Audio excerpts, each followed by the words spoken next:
to act towards the elimination of neglected tropical diseases, NTDs. Of course, tomorrow is a commemoration for the neglected tropical diseases, and that we are here today on the 29th day of January to talk about it. We already have some guests with us in the studio this morning who will be helping us to talk about this. Let's actually know those diseases that have been neglected and why they are being neglected, and what we can do to make sure that we keep canvassing and creating awareness so that people will not fall victims. We have our guest seated right here before us in the studio, and also I have my colleague with me in the person of Ajulu Chukwu Okabwe.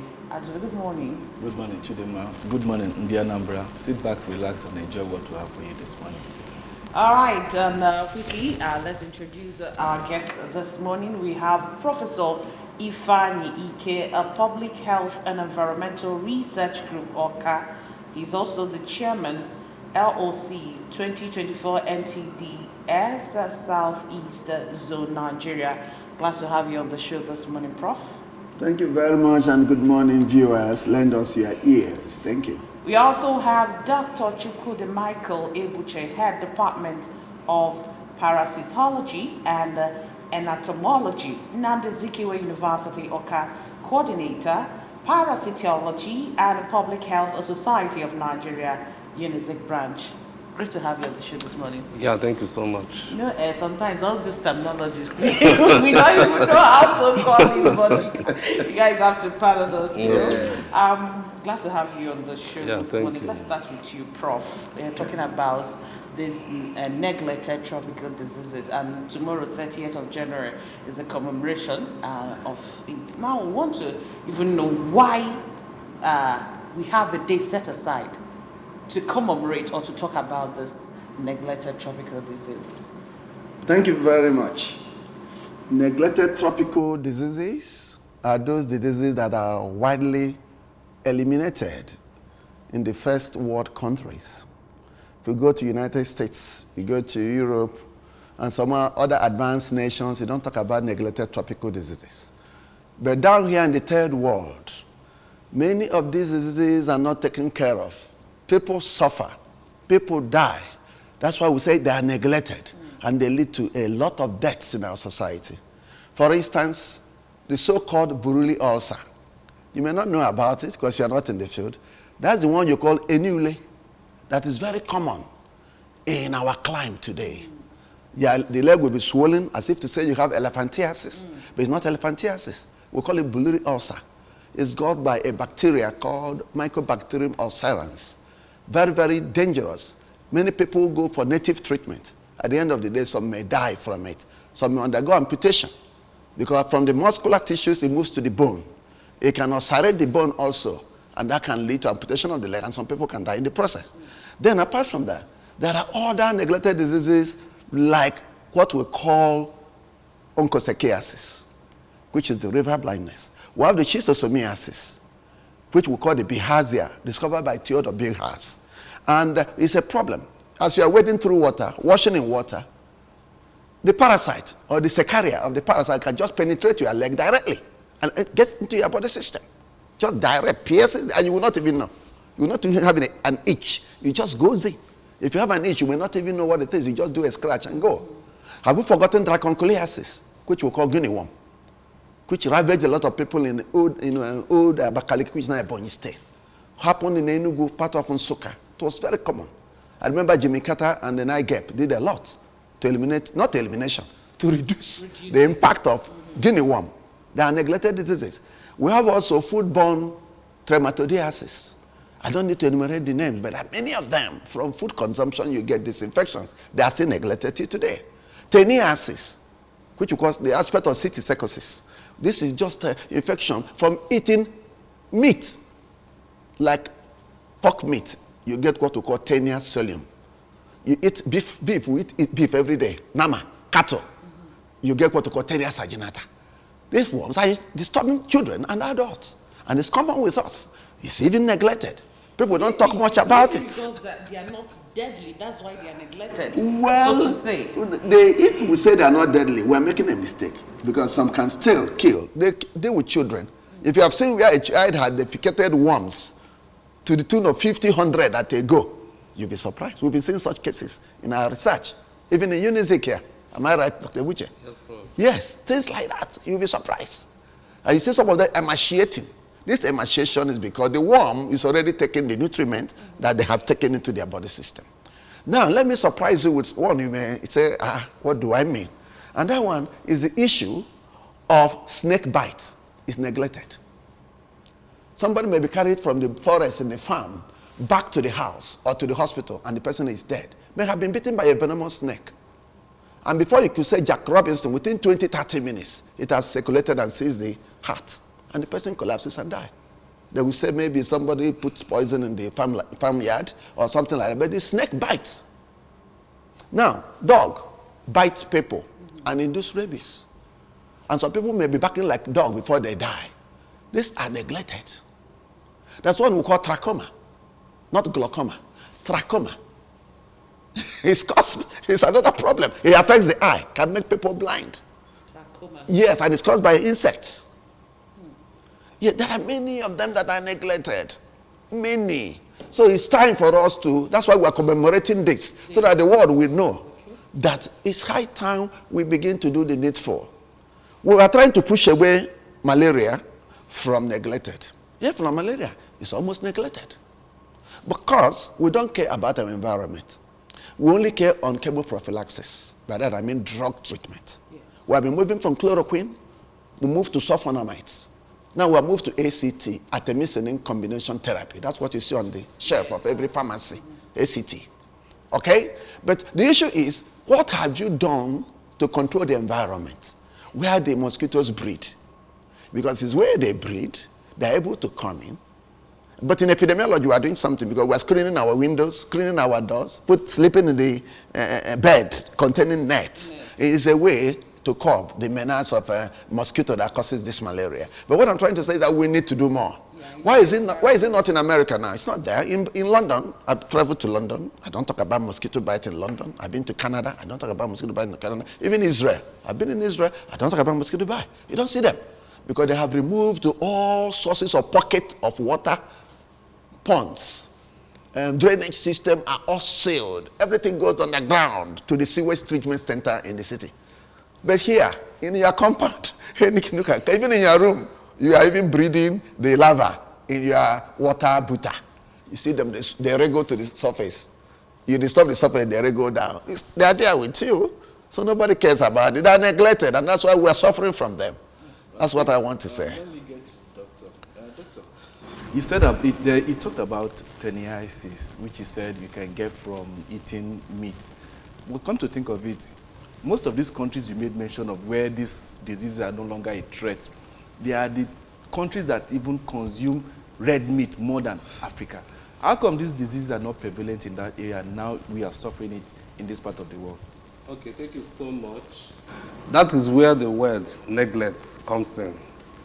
We call the diseases neglected tropical diseases because the diseases affect the poor people in the society.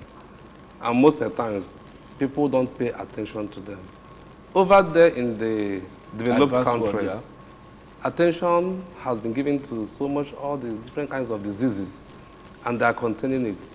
But down here in the tropics, or tropical countries, you see that a lot of things are neglected. For instance, let me just give you an instance. During the period of COVID-19, you saw almost everybody is affected. Even the government, every hands were on deck, trying to curb the menace or to reduce the spread of the disease. But when it comes to this group of diseases, of which the disease you can get from cattle or pork is concerned, you see that no attention is given because of the segment of people in society that it affects. So those over there, they've paid attention and they're taking care of it. But down here, people don't talk about it. In fact, it's very funny most times when someone is sick and go to the hospital, the common diagnosis is majorly malaria and typhoid. Forget that there is a lot of diseases. We neglect them. That's correct. And over time, it becomes a problem in the society. That is why we are having it and it's not over there. Okay, so who are we going to hold responsible for this neglect? Apart from the fact you've made mention of the government, what about the medical doctors? You said someone will go to hospital and the first diagnosis is to test for malaria or typhoid. What about the medical doctors that are conducting this or sending people to go for the test? What are they doing? Like, if I come to the hospital and I'm telling you my symptoms, I'm having fever, I'm having headache, in your mind, you'll be like malaria. But it could be symptoms for like other diseases the prof just mentioned. So, Yes. who are we going to hold responsible? All right. In that regard, I just brought in the case of malaria and typhoid as the most common disease diagnosed. For this list of neglected tropical diseases, there are so many of them. There is something we even call fever of unknown origin. You can see somebody having fever often and on and often and on. And it's a common symptom or sign of so many diseases, not peculiar to malaria and typhoid. But once you go to hospital, they will just focus attention on a particular one. Now, the onus is on everybody, not just the government, even the medical sector, including us in the public health sector. And that is why we want to bring awareness campaign, that there are so many things or issues concerning health that people can always look into, not narrowing down.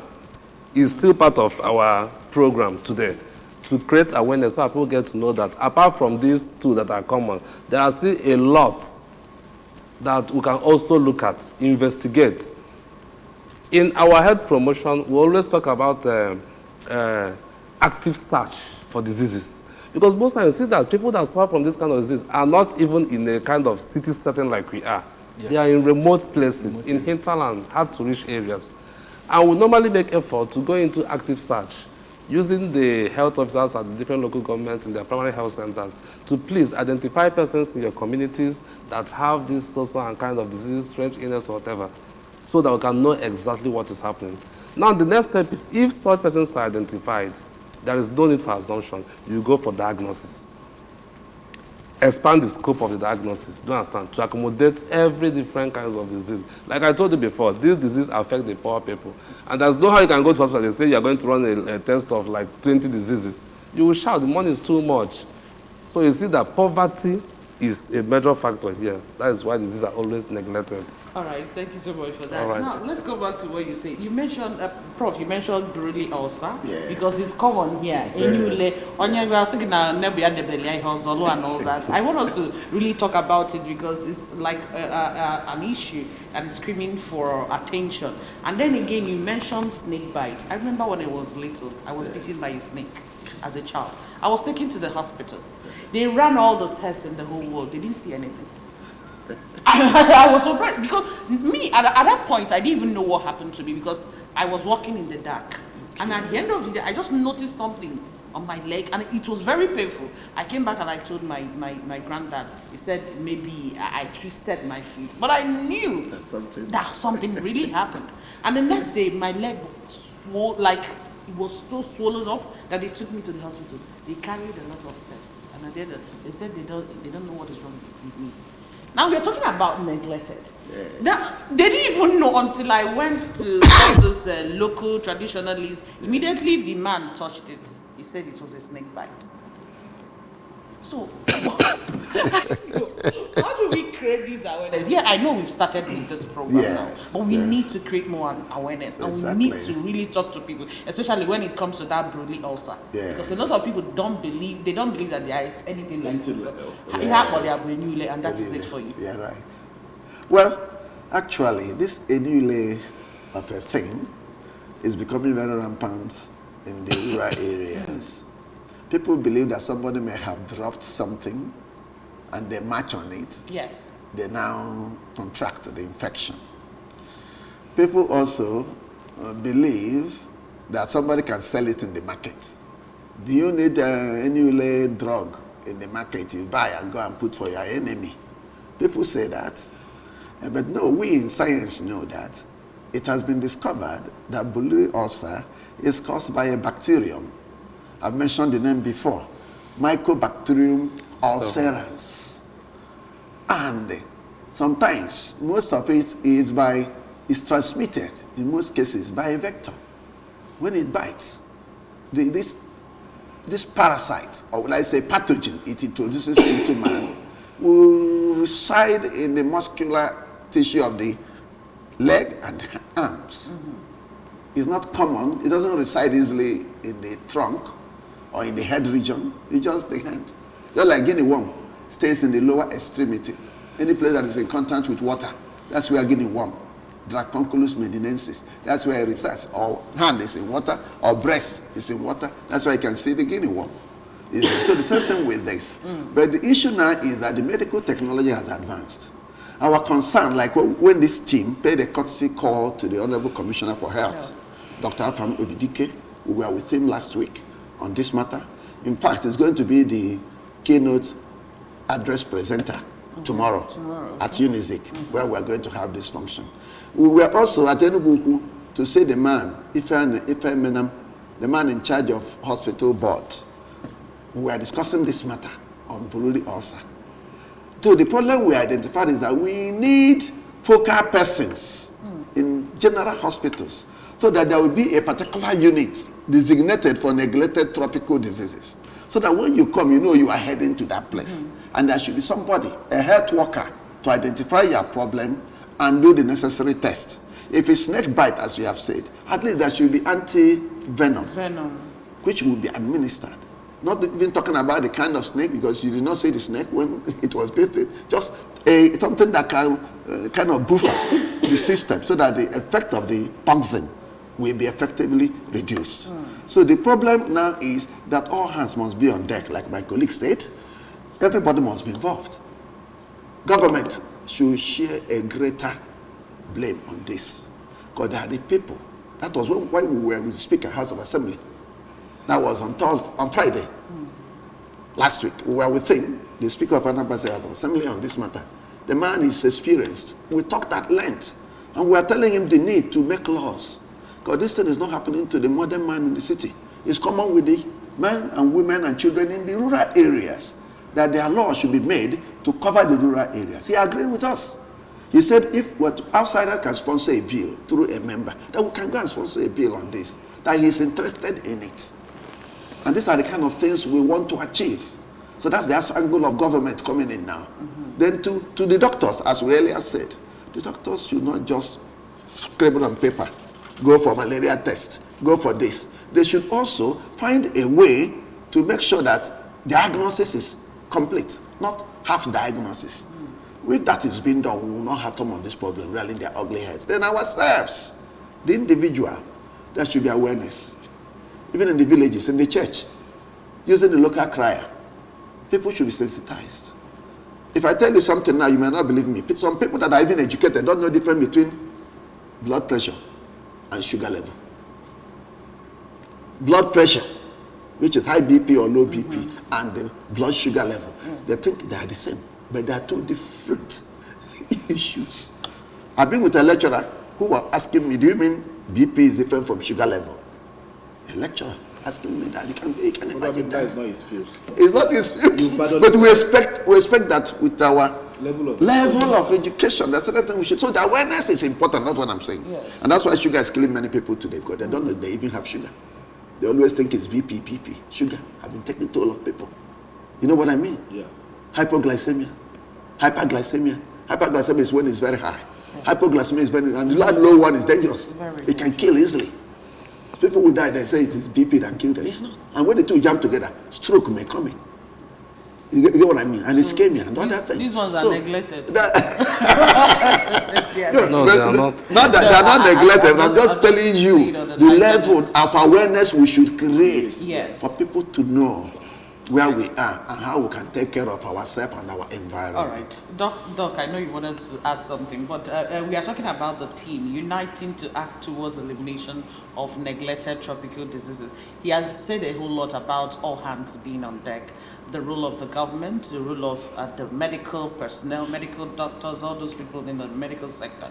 And then again, my question now is the role the citizens have to play, the poor masses, those people in the rural communities, in the urban areas, cities and all that. What are our roles to end this together? Because we all need to come together, put our hands together to see that we reduce them, and then we create awareness that they are still existing. Because truth be told, some people might not even know that something like a guinea worm is still in existence now. Some people will be like, I don't even know, I've not heard about it. Just like he's saying that a lecturer doesn't know the difference between high blood pressure and high sugar level and all that.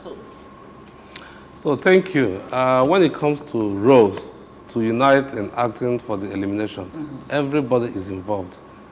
For instance, for the common persons, there are simple things, because in health promotion, we talk about prevention, we also talk about treatment. Because this disease we are talking about already, there are some persons already affected. Then for us and some other persons that are not affected, we are still at risk of getting the infection. So for the roles, it encompasses everybody, those who already have it and those who are at risk of getting it. Then for those at risk of getting it, it's a matter of, one, ensuring good hygiene or good sanitation. Because most of this disease, like I mentioned, everything focuses on poverty and people living in slum, rural area, unkept area. Good hygiene in the sense that, like we mentioned, the case of the Taenia solum, Taenia salinata associated with the cattle and the pork. Yeah. Proper cooking of the meat can help to kill the parasite or disease organism. So those involved in preparing such kind of meat in different forms should ensure that the meats are properly cooked so that people don't get to take the pathogen and it affect them. If you pick fruits, vegetables, you see how they are carried, even from the farm where fertilizer, human excreta are used to fertilize it, the way they are carried even to the market. Buy those things, wash them properly before eating the vegetables, the fruits. Defecation should not be indiscriminate. There was a time we were doing a campaign on avoid open defecation. Yes. And you see this one most common with school children. In their playground, people defecate at random. People go to pick some of these parasites in the environment of the playground and get infected because they don't know how to maintain the hygiene unassisted. Good. So parents should also ensure that open defecation is controlled. Proper hand washing, we always preach that, to reduce the load of bacteria. The truth is that most of these pathogens, you don't even see them. So ensure that after playing, before you eat, after using the convenience and whatever, always wash your hand and keep them neat properly. Not just, because this bacteria, pathogen, microscopic. They are very tiny. So a whole lot has to be done. Then on the side of those that are already affected, it's always good to encourage them to report if you experience signs and symptoms of this. Early reports and early diagnosis can lead to prevention or can lead to prevention so that there will be no much damage. For instance, some of these diseases, they are chronic, they don't kill immediately. So most people that have it, they don't even know until after a long time where it must have disfigured part of their body. But if you notice anything different from what you have noticed before, you yourself should be able to do what? Report. It's not the fault of the doctor anyway that the diagnosis does not cover all. It's what you go to report and tell the doctor, I have it like this and that. If you keep other things behind, doctor will not go further except when interaction occurs. So early reporting by those people should be involved. The community members should also help in active search. If you know anybody that has this ailment, report. Even some of them, they're always hiding. If they hear that health workers are and whatever, they think that some of them it has psychological and social problem because of the way they already look in this figure. So they tend to hide.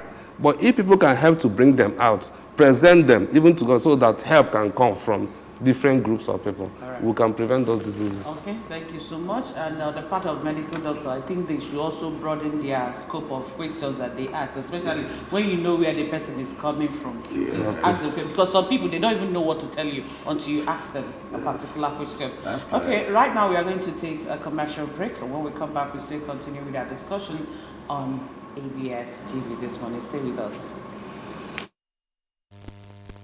School? Yes! My champs, they use energy at school. I know because imagine the energy they may have used up to return home distransformed every day. Your champs need nourishing energy. Give them the new and improved Milo at breakfast. It has nutrients that support energy release to help champs get the most out of their active days. Milo!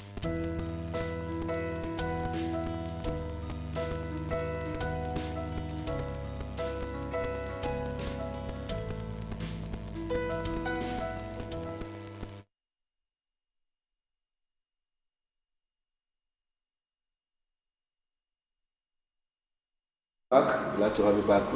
We are still talking neglected tropical diseases and the damage it's doing to our community and the society at large. But what worries me the most, apart from what Professor has said, is that this thing is prevalent in this part of the world and then it can be traced to poverty. Well, I believe that with proper awareness and then us adhering to what the experts say, we definitely might have these things eradicated from our environment or brought to the barest minimum in no time.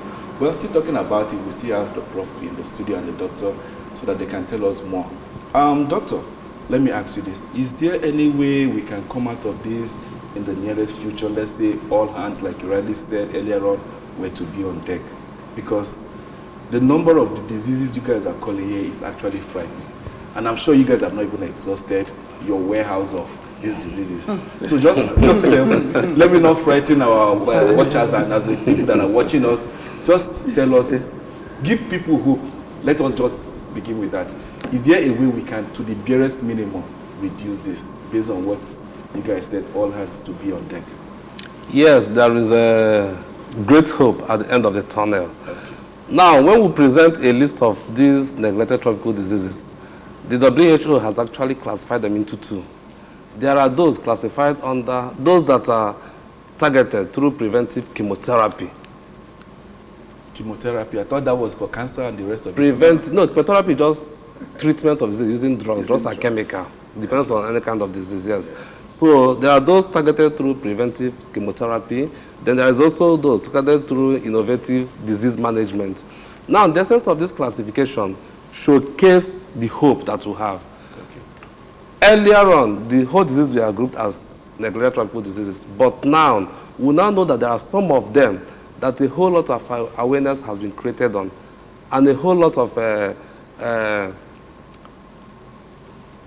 treatment is happening. For instance, under the preventive chemotherapy, there are different tools that can be used. Mass drug administration is a major one. For diseases like lymphatic filariasis, the soil-transmitted helminthiasis, onchocerciasis, you see that even at different health centers, drugs, donor agencies are bringing drugs, and people are taking them just like the way they go for their routine immunization. So there are drugs that are being shared to people, and it is helping to reduce the prevalence of those diseases. And it's very easy to target. Then the other group is the one under disease, innovative disease management, whereby we've not had a better way for mass distribution, or maybe there are no drugs that can cover a whole lot of people at once. So that is where the case lies. But for those under preventive chemotherapy, whether you are affected or you are not affected, whenever the drug is distributed, we are encouraged to go and take drugs to prevent you from having those diseases. Then for the other side, the only campaign mostly is always report. It's treated on individual basis. Those who have the disease should report for aid. The drugs for them are very expensive. Diagnostic tools are not that adequate or enough. Do you understand? So actually there is hope at the end of the tunnel. Because if we look at our statistics and prevalence of this disease, earlier on, we used to record high prevalence, but for some of them now, the prevalence is coming low. But the truth is this, if you don't continue, because one thing is to sustain your program, if we reduce the prevalence to barest minimum, and we now slack or relent, one single person can still spread it to everybody, and we'll start afresh. So the hope there is that we'll keep the work on. All right. Yes. Okay, coming back to you, Prof. This is an annual event, Yes. right? Yes. And now it has been commemorated for some time now. Yes. So we want to know where when we started and where we are now. And also we want to know the role the WHO has played globally to see that this particular neglected tropical diseases, that the awareness is created and they are also being reduced to virus minimum. Thank you. And let me go straight to World Health Organization. They've been doing their best. The Carter Center, they've been doing their best. Also, Center for Disease Control, CDC, they've been doing their best. And over the years, they've been making sure that this commemoration continues to hold throughout the world, but particularly in the third world, but it's all over. But third world suffers most than other worlds of our universal environment. So what I'm trying to say is that effort has been put on top gear over the years And what we are doing now is a continuation of what has been laid down. And as my colleague said, gradually we are achieving. But the important thing is to maintain the tempo of that achievement, and that is sustainability. And when we're not able to sustain the tempo so created, that means we go back to square one. Like he said about mass chemotherapy, you have heard about people, children, school children, pupils, standing to collect Zentil to deworm themselves, and some other drugs, Combantrin and so on.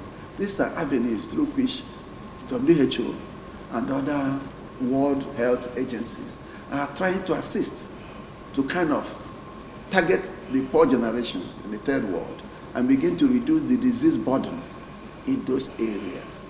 So I would say that so far so good, but we need more hands to be on deck. And we need you. Without you, we cannot communicate to the masses. That's why the mass media is very important. And that's why we are here today. Just like as you are asking me, tomorrow, the program is holding at Needs Assessment Building, Science Village, Unizik, Oka. The Deputy Vice Chancellor will duly represent the Vice Chancellor of the University to receive the Honorable Commissioner for Health before we proceed to the venue. And the essence of this, we're going to have people that will come, catch them young, who have mentee schools, like in Oka here now, St. John of God Secondary School will be there. Igwebike Grammar School will be there. Demonstration Secondary School will be there. Grand Hermano Secondary School will be there. Unizik Staff Secondary School will be there. The students will be in their uniforms. And the essence of what we're trying to do is to make sure that that message from WHO is going down, not just to the adults, but to the mentee schools, creating this awareness. And our next target to help WHO, Kata Center, and so on, to get to the grassroots, is to begin to have a program in schools to sensitize the younger ones to know what are NTDs. Like he said, hand washing, very important. During COVID-19, we have buckets everywhere. You must wash with sanitizer. You see the word you mentioned during COVID-19. But from the papers today, they are telling us that COVID infections are still on. So we still need to continue. We still need to continue. That's so what I mean. Maybe people are neglecting. That's what I'm saying. Neglecting COVID right now. Yes. Yes, you are correct. People are doing that. Hand washing is supposed to continue. Even our usual face mask, we can still wear them. But remember, there was a time the world said we can still continue with our face mask. That there's another phase of what? COVID. Yes, the variant. The variant of it is on. So there are many things for us to do. Can leprosy, before we go, can leprosy be categorized under NTD? Yes, it is. It's one of NTDs. The reason why I say that because some people that have it don't manifest the symptoms early, and through that means they can easily pass it on to people. Yeah, leprosy is also NTD. That's why I told you that most of these diseases, they start small. Yes. People don't get to know much about it until you get to the stage where it causes disfigurement or permanent disability or damage on the person. All right. Yes. Like you said, it's by contact. Okay. And it's caused by what we call mycobacterial leprae. Okay. So tomorrow, that's the pathogen that causes tomorrow yes. Everything is happening tomorrow at Anambra University. So who are you expecting? You made mention of the schools that will come. Apart from schools and people that are also organizing, the masses, are they welcome? Are they going to be welcome? Yes, the invitation is open to all. Okay. Like tomorrow, the Parasitology and Public Health Society is a well-known society.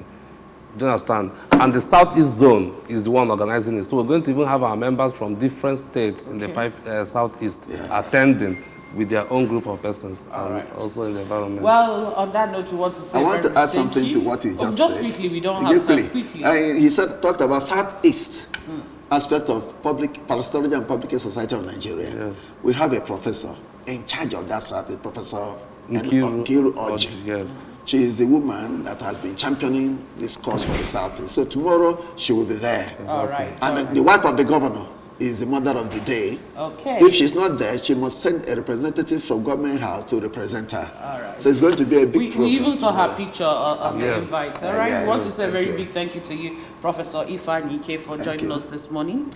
And also Dr. Chukwudi Michael Ebuche. Thank you so much for being here. You're welcome. Well, that's it for the topic, United to act towards the elimination of NTDs. Thank you so much for joining us. We are going to take a short break. We'll be right back. Stay with us.